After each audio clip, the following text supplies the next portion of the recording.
Well, let's talk a little Clemson right now. We've got Ryan Kantor with us from TigerNet.com. How you doing today, Ryan? Great. Thanks for having me.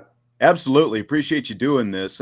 I guess let's start off with this because Marcus Freeman, Dabo Sweeney came up in reference, first year head coach Marcus Freeman and kind of the start of Dabo's career. He's in his 14th full season now, which it doesn't seem to me like it's that long. I don't know about you, but you know, he was a first-time head coach, of course, and in his first 2 years, he was 15-12 in his first two full seasons, and it sounds like it wasn't a given that he might make it past then. So I'm just kind of curious, maybe sort of that early perception of Dabo Sweeney and how he got the corner turned to get to the point where Clemson is right now, where they're just cooking all the time on the national scene.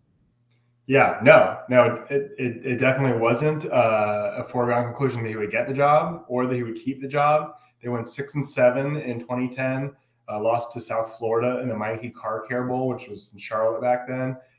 It was terrible. I didn't think they'd fire him then, but um, they very well could have. Back the year that they hired him, so after he was an interim, they beat South Carolina. They had a decent finish to the year, nothing spectacular, but they beat South Carolina. And I remember that's when I was a student and I was standing on the hill, and they started chanting Dabo Sweeney, and I just shook my head. Said, "Oh no, we're really going to hire this guy," and I was so frustrated. And then I said, "Screw it, Dabo Sweeney," and I tried out. It's over. And they didn't hire Tommy Tuberville, who I really wanted. They didn't hire Gary Patterson from TCU, who was in the mix. They were even talking to Brent Venables, which is sort of interesting now in hindsight. Yeah, no kidding. Yeah, and obviously they hired Sweeney, and I said if he ever could just win the division, I'll love him forever. And they very quickly won the division the very next year, and so I They was did. in. And then they had a bad year, and then in 2010, and then after that, the program really started taking off. Well, last year was his first three-loss season since 2011. You just referenced that. How did last season go over there in Clemson after again, a couple national championships, two more college, national championship appearances, and all the double-digit win seasons, mostly 12 and 11 win seasons. So Yeah. how did three losses go over last year? Not great. It wasn't a whole lot of fun. I like to say the bitter makes the sweet sweeter, and I've definitely enjoyed it this year more than I otherwise would have in the backdrop of last season. Part of what made last season not as fun is it wasn't just they lost their games; they weren't super fun to watch. The offense was just abysmal. So even though the defense was great, they weren't exciting games. You were just kind of tense the whole time. Like if we can just get a few touchdowns, maybe we could win. But if we give up one big play, this thing could be over. So we had been asking, or not asking for, but kind of complaining. We kill everyone, we crush everyone. That's great, but these aren't the most entertaining. And then we're winning every game last second. These close, low-scoring games with a fumble in the red zone against Boston College. So in that regard, it was fun, but the broader season was just really frustrating Sure. overall. Well, of course, they lost their long. You just mentioned Brent Venables. They lost him to Oklahoma, where he goes back to Oklahoma. Obviously, how would you compare the new defensive coordinator Wes Goodwin's first defense to maybe some of the top defenses that Venables had? Yeah, I think it's a bit of to be determined. I mean, the second half against Syracuse, they looked like some of the best defenses Clemson has had. But they've been a little too up and down. The secondary was awful against Wake Forest and really needed the offense to bail them out. They sort of fell asleep in the fourth quarter at Florida State, let them come back and go for an onside kick with a chance to win the game real late. The game was mostly over, but the defense had a big lapse. So they just haven't been as dominant as maybe we expected. I felt the West was oddly slow to adjust in that Wake Forest game, leaving some cornerbacks kind of out there on an island just to get burned again and again until pretty late in the fourth quarter when they seemed to adjust. And then Wake Forest ran the ball instead of just basically just torching Clemson through the air and kind of blew it. So yeah, I would say to be determined, but I think folks are still high on Wes and optimistic of what he can do now and what he will kind of grow into.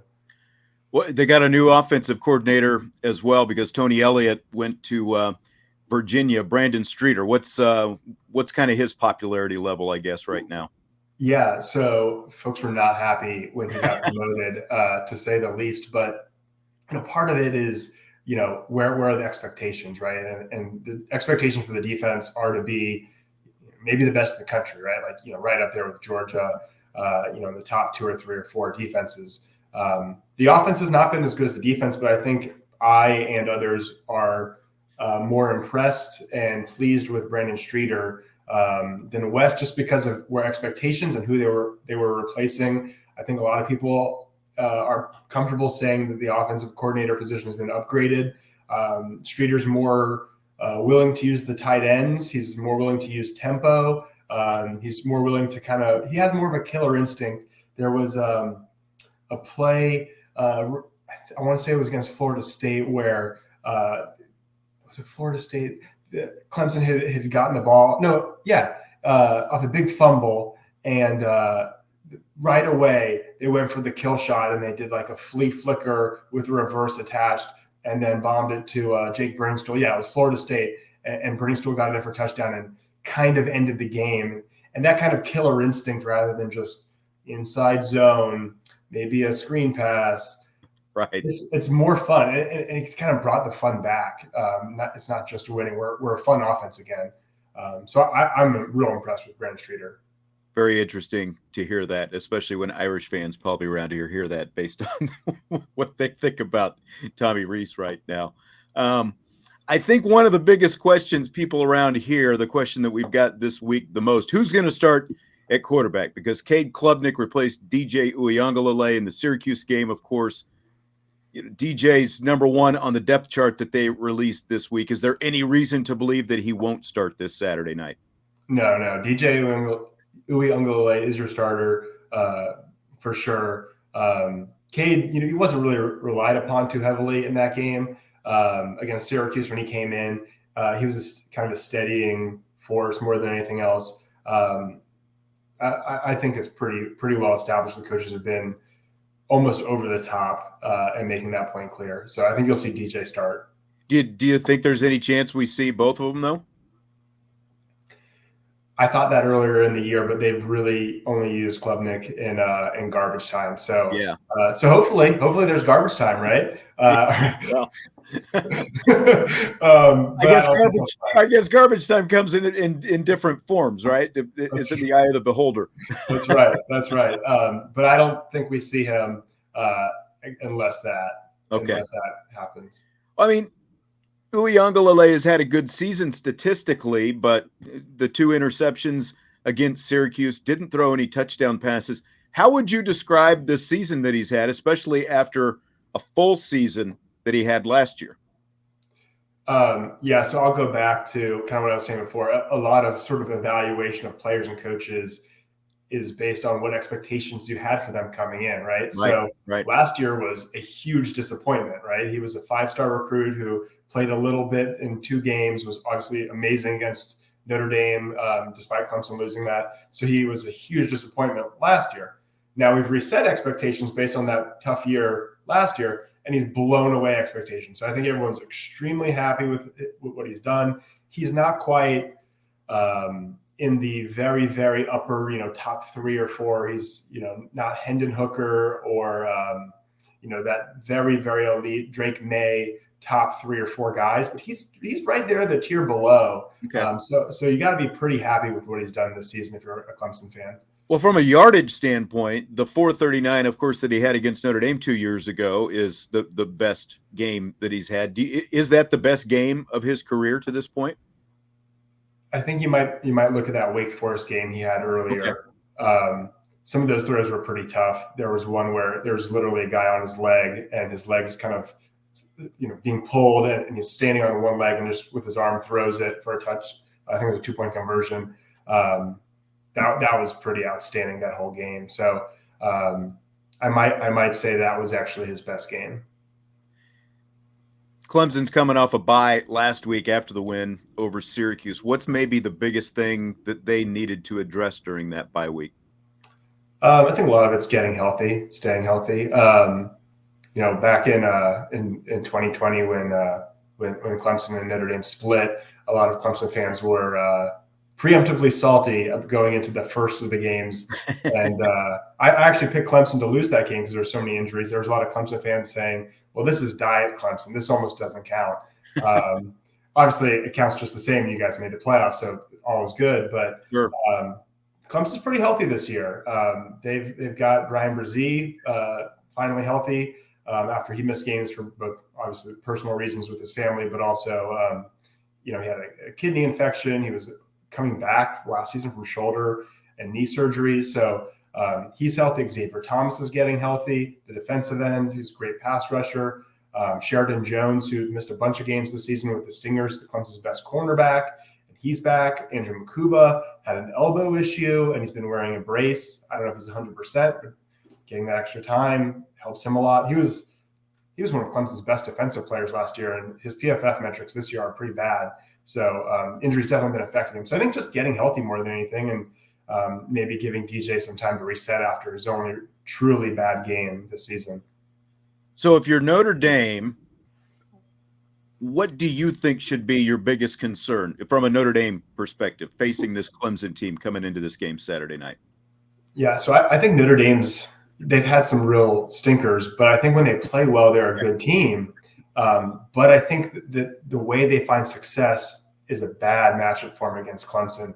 If they want to run the ball and hit their tight end and run the ball some more and eat up clock, I just don't know that works against a team that has a really good front seven.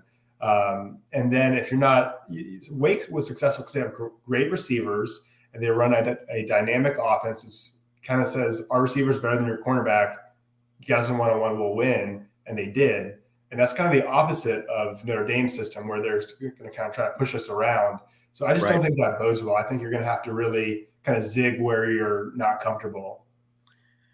I agree. And, we've seen some of that at different points this season, but the last few games have been pretty heavy with the diet of that power running game. So I think we're all kind of curious what this is going to look like Saturday. South Carolina is obviously Clemson's top rival. I'm curious, this is going to be the fourth time Notre Dame and Clemson have played since 2018 now. And like you said, in 2020, they played twice because of the ACC championship game, and it's the fifth time since 2015. So how does Notre Dame, I guess, move the needle around there as like a rival type, considering they're playing more often? And this game, I think everyone thought was going to be more of a heavyweight matchup. Notre Dame, hasn't necessarily held its own. So what do you think of it from that perspective? Yeah, I don't really consider Notre Dame a rival in terms of like NC State.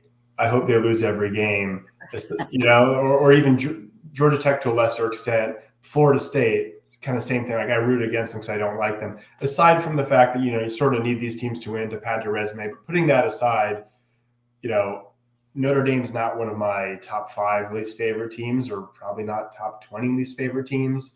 Okay. I don't know. I mean, a lot of fans, regardless of Clemson, don't like Notre Dame because they're Notre Dame, just like people don't like the Yankees because they're the Yankees. Oh, absolutely, yeah. But I don't think it's anything special with a rivalry. Would you like to see them play more often with this ACC, arrangement? Play even more often than what they play? Yes and no. I'd rather see us play regional rivals that I have more, not affinity, but strong feelings for or against. Like the teams you just mentioned, basically, yeah. Yeah, I think it's important that we play NC State, Georgia Tech, South Carolina, Florida State every year, and those are going to be protected moving forward, which is great. But I'd rather play teams where when I go to work, I have coworkers that went to those schools, and we can kind of, tease each other. So I'd rather play Tennessee. I'd rather play Florida. I would say Georgia because it's a great rivalry, but they tend to do well against us. But in theory, those are the teams I'd rather play than Notre Dame. When the news broke about USC and UCLA jumping to the Big Ten over the summer, there were people who started talking about Notre Dame. Are they going to join the Big Ten? But there were also rumblings about Clemson and Florida State and the SEC. And so whether it's the SEC or anywhere else, I guess has that talk is any legs to any of that kind of talk right now? Well, I'd have to go back and look at the exact year, but the ACC's TV agreement, which includes a grant of right, goes on for Right. forever, basically. So I think we're fairly locked in for a while, and I'm sure lawyers could find their way around things, but I think it would at least be pretty tough to up and leave quickly. And I think from a geography and culture standpoint, I'd hate to go to the Big Ten if I'm Clemson. Not Notre Dame's perspective, obviously different. But I mean, Ohio State, Michigan, Penn State, those are great schools, but like they have no relation to Clemson. You grow up going to school, you're in high school and your friend cheers for Auburn and you can tease each other, right? That's like people who grew up in South Carolina, Atlanta, Charlotte, that are Clemson fans. That's sort of our experience. I don't really want to play Minnesota. The SEC could be interesting, but I also appreciate being able to go undefeated, whereas decent schools in the SEC get beat up and forgotten very quickly. Look at Florida. So I hope that the ACC could stand together, but I expect it to potentially fall apart when Notre Dame, I think, will break its agreement with us and stop participating. Breaking news. I don't know. I think they're pretty comfortable where they are right now for the immediate, especially after, with the expansion of the playoff going to 12 here in the near future. I think Notre Dame feels pretty good about where they are right now. But I guess we'll see. It's like I think everybody thought that USC and UCLA were comfortable where they were. So. Yeah, well, I know they have a new NBC deal coming, so I'm assuming it's going to be enough money that they don't care to ever join the ACC. I'm not assuming it's going to be enough money that they don't want to join the Big Ten, but hopefully it is. So I hope you get a huge deal and never join the Big Ten, but we'll see. You're siding with a lot of Notre Dame fans. Everyone is, I think, not everyone, but most are in that same boat. Ryan Kantor from TigerNet.com. Great stuff from you, Ryan. I appreciate you doing this and look forward to the game Saturday night. Absolutely. Thanks for having me. All right. Take care. Thanks. You too.